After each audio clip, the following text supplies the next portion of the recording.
It's time for a Senior Citizens Forum. I'm your host, Janice Wood, and a Senior Citizens Forum is being sponsored today by Benefits for You2 Insurance Services, where they specialize in Medicare Advantage plans, Medicare supplemental plans, and prescription drug plans for people that are over the age of 65, or if you're under the age of 65 and you have certain approved disabilities, you can qualify for Medicare. But today, I have an interesting question for you. Did you realize that the language of Yiddish, which is a totally common language within Eastern European Jews, okay, was recorded all the way back to the 19th century? They had the first recordings of Yiddish, where they have found it like Yiddish is some German, it's a mixture of some Hebrew and some Aramaic, and maybe some other little languages in it from the area that the Jewish people lived in those areas. But it dates back before the 9th century, which I found to be really interesting. And today, in the United States, in Israel, the Ukraine, and Russia, you still find people that will speak Yiddish. But my guest today is here, Harriet Bennish. And Harriet is somebody that I don't know really well, but I know. The first time I remember, I have a close friend who is a friend of Harriet's. And I heard her talk about Harriet many years ago. And my son started talking about Harriet. My son took singing lessons from you. Yes. Okay. And Harriet she's going to tell us her history of how she got into Yiddish music. Okay. And there's different forms of Yiddish music, which I found to be really interesting. So Harriet, how did you get into it? Was it, I saw a little bio that you wrote saying that you started with lessons from a rabbi's wife? Yes. Yeah, and was that your first introduction to? Well, I started out singing in Hebrew mostly. Yeah. But I grew up in a home where my parents spoke Yiddish for a very long time until I got to high school, and I started to take German classes, and then I began to understand what they were saying, and then they stopped speaking in Yiddish. I should have done that. And one day, my father took me to visit his mother, who was living in a workman's circle home outside of Philadelphia. And he wanted me to sing for the residents. And I was 11 years old, and I decided to sing a Yiddish song that I had learned. My mother had sung this song, and my mother was a singer also. So the residents were surrounding me, and I started to sing the song A Yiddish Mama, which translates as a Jewish mother. And it's a very kind of a sad song. It's someone thinking about how much the mother would, run into flames to save them, and how the mother is a gift from God. And as I was singing, I noticed that all the residents, they must have been probably in their 80s, maybe 90s, they started getting their tissues out, and they started crying. They were crying. And even as I'm singing, I thought to myself as an immature 11-year-old, wow, I think they must be thinking about their mothers. And they must have to think back so far to think about their mothers. But the important part of that particular experience was, it was the first time I realized that I could bring someone to tears just by singing in Yiddish. And that kind of stayed with me. And when in my future career, whenever I performed, I always managed to have some Yiddish songs included in my program. Well, I also read that you did klezmer. Yes. Which is I would say Yiddish jazz music. Kind of. Kind of. Well, the klezmer musicians would go from village to village for every simcha, every joyous event, a wedding, particularly weddings. And frankly, if I were living in that era, maybe like the 19th century, where they were going from village to village, they would not allow me to sing, because according to Jewish law, women are not allowed to sing in front of men. So this being the 21st century, I did sing with a klezmer band, and I was their main singer, and I got to sing a lot of Yiddish songs, mostly from Yiddish theater, which was very different from the songs that I am now singing. Well, Yiddish theater, from what I remember, was completely different. Mm-hmm. Well, and there was a lot of beautiful music. When I decided to do this concert, I always wanted to do a concert of Jewish music, but I wasn't quite sure which genre. Should I do Yiddish theater? Should I just do a concert of Hebrew songs? And I knew plenty of those. And then I visited a friend of mine who's no longer living. Her name was Ethel Weinstein. Mm-hmm. And she had been a teacher of Yiddish songs. She taught children. She taught at the Jewish Community Center. It was kinder. Well, I forget exactly what it was. The kinder. It's okay. Not like a kindergarten, but right. Kinderschule. It was for children. And I knew that she had a vast library of music, of Jewish music. So I asked her if I could look through her volumes of music. And again, I still didn't know if it was going to be Hebrew music or Yiddish. And then my eyes came to one book, and I'll show you. And it said, 30 Songs of the Ghetto. And I was really drawn to this. And I started looking through it, and I didn't recognize a lot of them. And so were you talking the ghetto before World War II, the Holocaust? I'm talking about the ghettos during the Holocaust. So you're talking within the Holocaust, or maybe some of the concentration camps? No, I'm not talking the concentration camps. It's when Jews were rounded up and they were pushed into ghettos, where they were all concentrated in one area. Sometimes there were 4 or 5 families living in one apartment.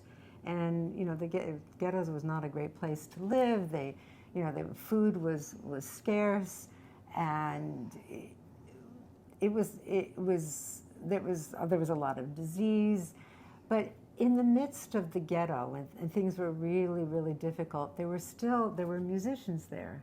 And they wanted to hold on to the culture. And even though Jews were no longer allowed to go to school in Germany, all the Jewish children were told, don't come to school anymore if you're Jewish. And when they started herding them into the ghettos, they still wanted to educate their children, so they created their own schools. And there were a lot of very fine musicians, orchestra leaders, that were also thrown into the ghetto. It didn't matter how talented you were. And they actually formed orchestras. And the Vilna ghetto was very popular, very, very well known for having a lot of culture, and there were a lot of musicians that began composing songs to reflect what was happening in the ghetto that day, on a daily basis. And no one knew what was happening in the Holocaust. They didn't realize that from the ghetto they were being transported to Auschwitz, to death camps. But before they went to Auschwitz, they were in the ghettos, and these musicians had so much to express, and they expressed themselves. And I was quite surprised to see the volume of music that was written and the beautiful music. And I started reading through this music, and I just felt something. I mean, you're talking about it, and I'm going, wow, this is like taking my breath away, because it's emotional. You can't imagine what these people were going through. Well, the very first song that I looked at, it was called "The Lonely Child," and I had never heard of it. And on this one, where is it? And this song, usually there's a composer, there's a writer, and on this one, I think they only had the composer, but not the writer. No, he wrote both of them. I'm thinking about another song. A lot of the songs in here, they would have the writer listed, but not the composer, or the composer listed and not the writer. And there were no translations whatsoever. So I knew that the music was beautiful, but I really had no idea what it meant. So I started researching the songs. And the very first song that I chose, because it was so beautiful, it was called Das elende Kind, The Lonely Child. And there was the composer was listed, but not the writer. And I went online, and like pages and pages came up on this one song. And I was like, wow. And there was such an incredible story behind this one song. And then I thought, I wonder if there's stories behind the other songs that I'm choosing. And there were. Each song had a story behind it, and people behind it, the writers, the composers, the performers. And there was another song, Yisroelik, about the child peddlers. I've mentioned that it was hard to get food. Okay. So when they wrote these songs, were they writing about what they were feeling? Yes. In the ghetto? They were writing about what was happening in the ghetto. Okay. So these songs are really important. Yes, they are. In fact, I was singing the songs, and then once I started doing the research, oh, wait a minute. I have to back up. My husband is a math professor, and he actually speaks Yiddish, fluent Yiddish. Okay. And I said to my husband, I have an idea. Why don't you do the research on the songs, and I'll just sing them and save my voice so you can do all the talking? And he said, no way. I have enough problems with my own students, because he had a full-time job. And I said, okay. So, but in hindsight, it was the best. I'm glad he said no, because it forced me to do the research on all the songs. And every song had an incredible story. And each story, many times, was incredibly sad. And I probably spent the first 3 or 4 months not being able to get through the songs. I would just break down. I would just start crying. And my husband would come over. It's okay, Harriet. It's okay. But I just couldn't get through them. And finally, I think I was about 6 months into working on the songs, I had no more tears. And then I knew I was ready to perform them, because nobody wants to come and pay to watch me cry, right? No. No. So and as a professional, that is what you do. You allow yourself to have the emotions. If you're going to cry, cry. Get it out. But I would think if you were singing a song like, that's very touching to the heart and to the soul, and even though it was very sad, but to get that emotion across, crying would help. Well, I'd like to think that you can hear some of the cry in my voice. Yeah. Have you ever heard the old-time cantors? Like Yes. Jussi Rosenblatt and Right. in fact, that was going way back to my history. When I was a little girl, I grew up in a very small town called Shamokin, Pennsylvania. And there was only one synagogue, and it was Orthodox. And everybody kept kosher, whether you wanted it or not. Yeah. One synagogue. And they would have a widower come to sing as the cantor for high holidays. And I remember it was the first time I heard a man sing in such a way that it sounded like he was crying. And even as a little girl, it brought tears to my eyes. And I was so moved and that sound of that cantor is imprinted on me. Okay. I want you to keep that thought for a second. Okay. Okay. We need to go talk with the Rosh, or at least I do need to go talk with the Rosh. I have my favorite subject is scamming and hacking that goes on all the time, especially for senior citizens. So, Arash, we're waiting for more words of your wisdom for today. We're going to be back with Harriet in just a couple of seconds, but first we're going to go back to Arash, and we will back to you, and Harriet is going to sing a song for us, yes. which I really I can't wait to hear. Okay. Looking forward to it. Arash, so last week we talked about what scamming was. So this week let's talk about how to protect yourself from those scammers. Okay, thank you for having me again. For the scammer we talked about, so briefly to refresh the memory, scamming was when they try to connect your valuable information, banks, emails, social security, all these things. Now, how do we protect? Number one, we talked about it last week too, passwords. Mm-hmm. So we need to have complicated passwords. Complicated passwords means you cannot use your name, you cannot use your last name, you cannot use your birthday, all these information. So you need to have a complicated password of letters, characters, and lowercase, uppercase combinations. Now, the best way is to use password management, that we're going to talk about it in the future. Mm-hmm. Password management, the tools that they have, they create passwords that's not in the library. What it means not in the library, because hackers use a library to retrieve passwords. Because they have library, they go to each word and all these things. So the library is like a book. It's like a book. They just go to a combination of names, numbers, all these things to get it with software. But the password management prevent that. So that's number one, password. Number two, we talked about it many times in the different shows, but multi-factor authentication. Multi-factor authentication is very, very important to set it up. If you asked us 20 years ago what security we need, we would say password.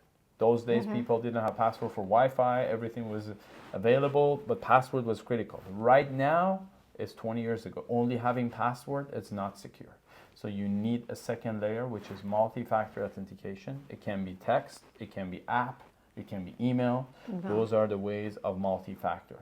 And when we say what is multi-factor, when you log into your bank account, for example, when you put your password, it will ask you, it will send you a code either to your phone, to your email, or to the app, and then you have to type that number, second security, click OK, so then you can go in. There are third layers for more important stuff. Is there new techniques that say if I log in from different, if I don't log in from this location and this office, for example, or this house, do not let me in. Don't let them in. So that's the third layer. You don't need it for right now. If you have the complicated password with multi-factor authentication, you are fairly safe. Okay. So yeah, you're good. Number two, do not share your password. I mean, you can share it with your close families, but I mean close when I'm saying with your spouse, kids, something like. But we have to be very, very careful. That's number one. Do not send your password over the email. So do not email your friend or someone that you want to share the password over the email. Why? Because if your email gets hacked one day, they have access to all those information. Now, when we talk about password, one thing, very important thing I want to bring up that's going to be helpful, maybe we're going to talk about it later. You have to have a system, not have to, but it's better to have a system that if, let's say, if one day I don't wake up the next day for any reason, my spouse, my wife, or my kids know all the important passwords. We had the incident 2 years ago. A young guy unfortunately passed away, and he had cryptocurrency, And because no one had his the hash passwords, they're all gone. It's all gone. Okay. You don't think about that. That's a whole nother subject. That's a whole nother subject. I bring it up, so that's important to think about it today. It's like trust. But let's talk about that our next session. For okay. Sure. Yeah. All right. Okay. But right now on passwords, it's a good idea to change your passwords, especially for your bank accounts, Definitely. your insurance companies, anything that have to do with your financial. I would be changing those passwords on a regular basis, and I notice passwords are getting longer. Longer and longer. And then they've been asking us how often we need to change it. 6 months is perfect. 1 year is okay, good. So if you can do it every year, change your password, and if you can come up with a format for your passwords that you only know that format, a combination of something. For example, you can combine some years that you like with some names and then some characters that those numbers have. That's a good help. That's a good password. Yeah. Well, thank you. I know pleasure. Passwords become overwhelming for people. I know it gets overwhelming for me. I have a notebook of passwords that are constantly having to be changed. Thank you. My pleasure. See you next week, Arash. Sure. Thank you. Well, thank you, Arash, for always those great words of wisdom. We always learn something new from you each time we have one of our conversations. I'm back with Harriet Bennish, and we're going to continue our conversation about Yiddish music, specifically music from the ghettos during World War II. Yes. And I know I was taken back what Harriet had to say earlier. You always see in movies where people are going off the trains, going into the concentration camps, and they have orchestras there. But I've never thought about music within the ghetto itself before the concentration camps. Right. And these beautiful, heart-touching songs you've been doing research on and performing them. Yes, and it's been very rewarding. And during the pandemic, I just kept singing my songs on my power walks, on my bike rides, because I had all my songs memorized. I didn't want to lose it. And I would just turn the streets of Long Beach, where I was walking, into ghettos and put myself there. And I would just imagine that these composers and writers were listening to me and really wanting me to keep singing these songs. And I did throughout the pandemic. And I did create a virtual program of my concert, thanks to your son, Sean. My son. And Sean was very helpful because, during COVID, no one could meet. I couldn't meet with my musicians. I worked with a cellist and an accordionist, and we were not able to meet in person. So I did have pre-recorded concerts that I could show. And so Sean lifted some of the songs that I was talking about in my presentation, and he added beautiful subtitles. And it was really just as moving seeing it online than it was in person, I've been told, because people could really read the translation. When I do it live, there's a movie screen, and I project the translation. And I have historical photos of all the composers that have written the songs that I'm singing. Well, that's really beautiful.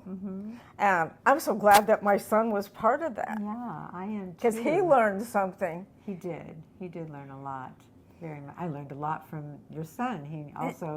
He's very talented. He specializes in being a colorist. I never heard of that word. But we're here to talk about you today. I mean, I'm a proud mother, but I would love to continue our conversation. Okay?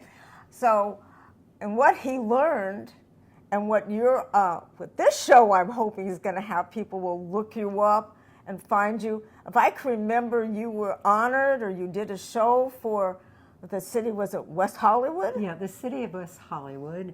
I did a Yom HaShoah event for them, the Holocaust Memorial Day event for them, and then I also did it for the city of Los Angeles's Central Public Library. And that's the one you can readily find online. It's, the library has a program called LA Made, capital LA, capital MADE. And if you just type in LA Made, Yiddish, and Harriet Bennish, my program will come up. And I do go through the story of from the beginning, you know, when Jews were taken out of their homes and thrown into the ghettos, all connect, and all the songs that are connected to it.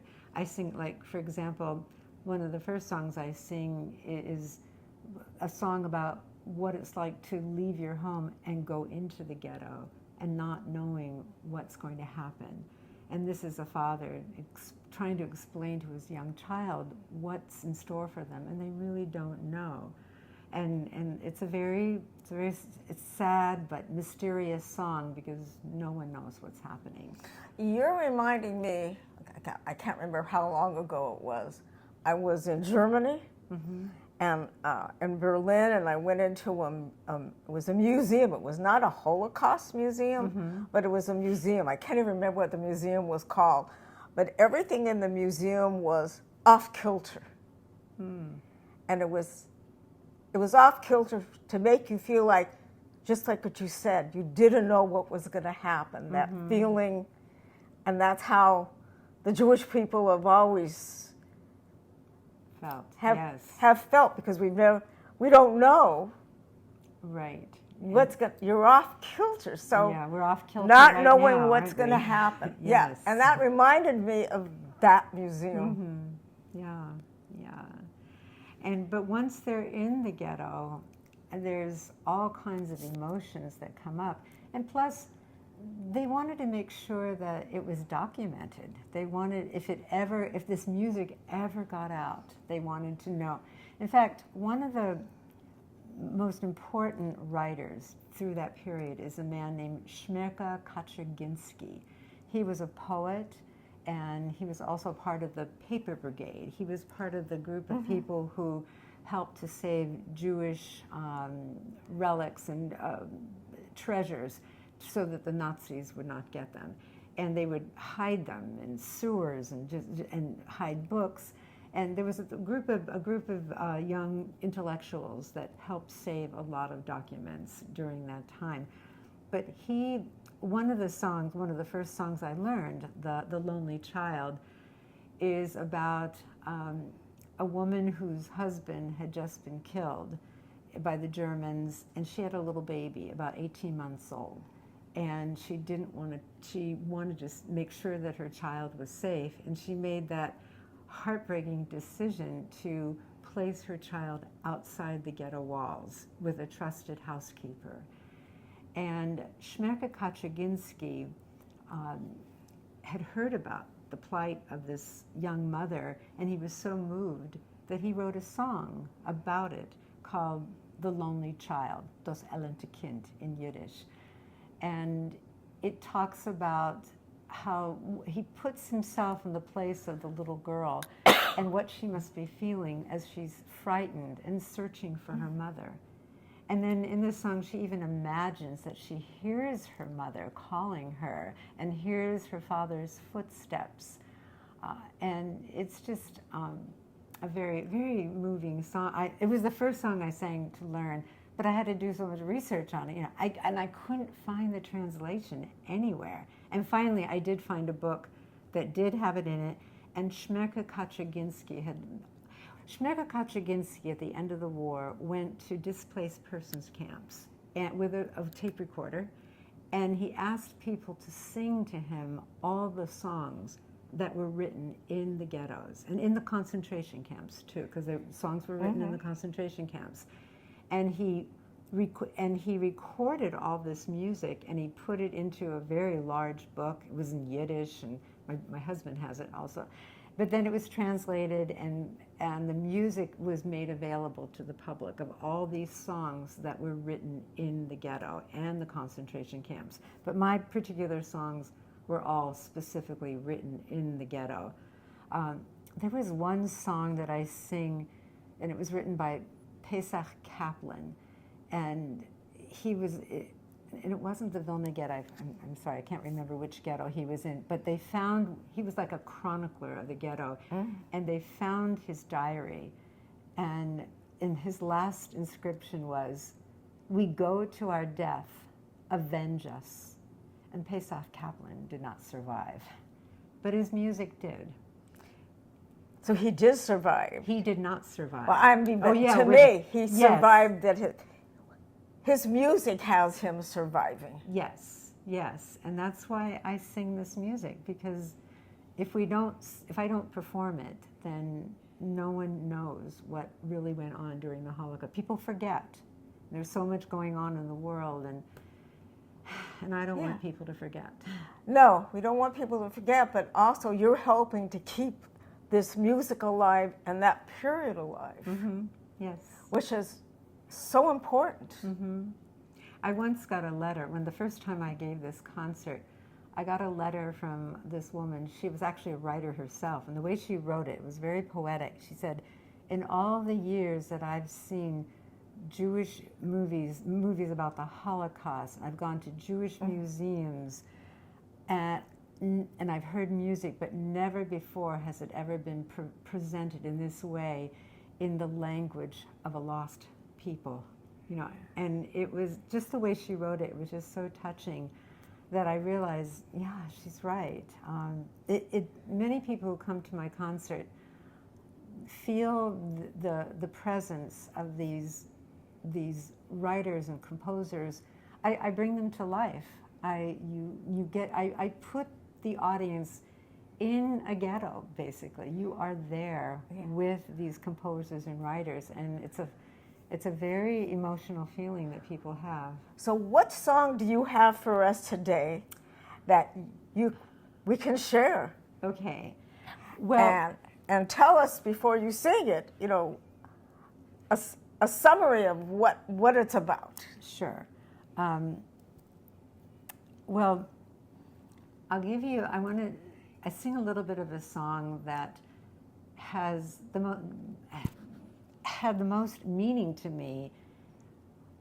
Well, not just the song, but the composer's name was Leib Rosenthal, and he was in the Vilna Ghetto, and he was a renowned musician, and he had a sister named Chayla Rosenthal, and she was like the wunderkind of the ghetto. She had a beautiful voice and kept everyone entertained, and he would write music for his sister. And this is the one I'm going to sing.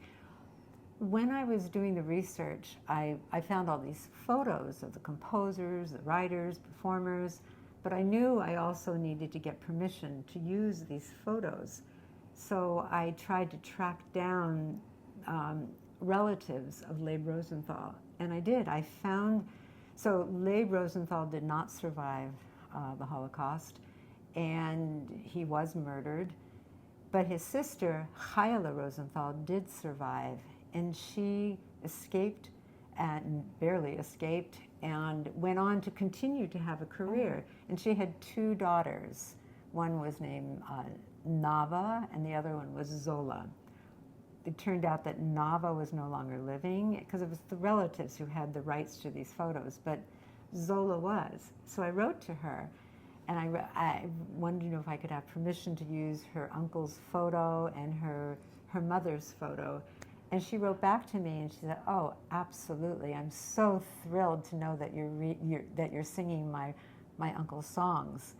And we've been Facebook friends ever since. And when she told me she was coming to America, she had an event, and it was like the beginning of the beginning of the pandemic. She said she was going to Los Angeles, and I just dropped whatever I was doing. I said, "I want to meet you." And so I jumped in my car and I met her at her hotel. And it was such a warm meeting. It was like I was meeting someone that I've known all my life. It just was, she was so warm and caring, and just so happy that I was singing her uncle's songs.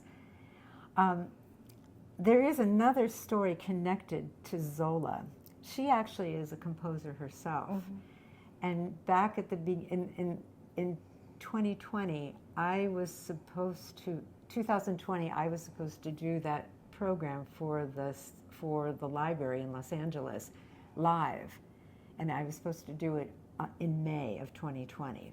Well, it didn't happen, and I was, in the meantime, when I thought I was going to do it, The Lonely Child has 4 verses, and I always do just 3. I always envisioned a children's choir doing the last verse. So I went online and I found a Jewish children's choir in Los Angeles, and I called the conductor, Michelle Green-Wilner, and I asked her, would you be willing to sing the last verse of this Yiddish song in this concert? And she said, oh yes, absolutely. And then I said, I'd like you to be able to do something else. I said, Zola has written a very beautiful Holocaust memorial song for children, for a youth choir. Do you think your children could do that for this concert? And she said, absolutely. And then, of course, COVID hit, and there went the concert. Okay. A couple months later, I got a call from the conductor, and she said, I got some funding, and I was able to record that song that Zola composed, and she did a computerized version of it. How everyone did it online, everything online, and it was so beautiful and it's so moving. I now use it in all my concerts as an ending. I end the concert with that song. It's a song of hope, actually, because at the end you see all these Holocaust survivors with their children, and it's really quite moving. And Michelle Green-Wilner, she dedicated it to her father, who had also been a survivor. So are you going to sing that song for us? Yes, I know. If I get started, I love that story. I'm so glad I'm able to share it. I hope maybe you'll have to cut it because I'm talking so much. Well, she's going to have to cut this part. Okay. The whole thing? No, right here where we're talking. Okay. All So right now. Okay, this is Yisroelik. This is the song. I told you the composers all, the writers would rely on what they were experiencing. And in the ghetto, there were these boys. They were like 11, 12 years old. And they would sneak out of the ghetto, and they risked their lives sneaking out of the ghetto. They'd find a little place, crawl under, but they would have these oversized coats on, and they would go outside of the ghetto and find as much food as they could and stash them away in their pockets to bring back to the ghetto. Let's hear your song. Well, this is telling you a little bit what it's about. Oh, okay. No, there's a purpose to this. So they would sell this on the streets, and so Leib Rosenthal saw this. So he wrote a song about these little boys who would sell things. And so, like, for example, they would say, here, buy my cigarettes. In this song, it says, "Nu koifsche paparosen." Paparosen is cigarettes. Buy my cigarettes. Buy my sweets. Everything's cheap these days. A life is worth a penny. I always when I read that line, a life is worth a penny. And it's so, when you think about it, the Jews' lives were, they were worthless, but and he had this sense of humor. But buy this, a life is worth a penny, and I don't make much profits, but I'm a ghetto businessman that you know. And he says, my name is Yisroelik, and Yisroelik really represents all those young boys who were trying to help their families, and although I don't have much and I'm always broke, I can still whistle and I can sing. And then he says, my coat has no collar, and my trousers are like a sack, and I wear rubbers since I don't have any shoes and I don't have any socks. And you may laugh at my appearance, but don't laugh, because this is serious. I take this very personally. So I'm Yisroelik, and I'll still find a song to whistle about. But then he sort of gets a little sad, and he says, but don't think I was born like this. I had a mother and father, but I lost them both, and it's not a joke. But sometimes when I'm alone, when no one's watching, I cry. But then he says, "Besser az mit redet." But why talk about it? and then he just goes back to being upbeat again. And Besseraz, and that's exactly what a lot of Holocaust survivors did. They didn't talk about it. Yeah, and her daughters, Chayla Rosenthal's daughters, didn't even know about their uncle and their mother, what happened in the Holocaust, until after their mother died. Okay. Okay. We really need to hear the song. Okay. Nu koische Paparossen, nu koische Sacharin, geworden ist ein scheures billig wert. A Leben vor a Groschen, a bruter Verdienst, von Ghetto-Händler hat doch gehört. Ches Jesreulich, ich bin das Kind von Ghetto. Ches Jesreulich, a heftige Jung, hat verblieben, Gole netto, der lang ich als noch as Fischer ohne Sohn. A Mantel und a Kragen, Tachtäunen von a Sach, Kaloschen hab ich zwellen nur die Schicht. Und wer es wird nur wagen, zu lachen neuer Sach, denn will ich noch weisen, wer bin ich. Ches Jesreulich, ich bin das Kind von Ghetto. Ches Jesreulich, a heftige Jung, hat verblieben, Gole netto, der lang ich als noch als Fischer ohne Sohn. Nicht Mensch nicht hat geboren, die heftige dicke Gas, bei Tate, Mama, ich gewinne Kind. Ich bin ungewohnt, nicht mit, es ist ein Spaß. Ich bin geblieben wie ein Feld der Wind. Ches Jesreulich, nur wenn keine Sett nicht, fisch ich still sich von euch Tränen, nur von mein Treue, besser als mit Rednet, zu was der Monen und machen's halt sich schwer. Nur von mein Treue, besser als mit Rednet, zu was der Monen und machen's halt sich schwer.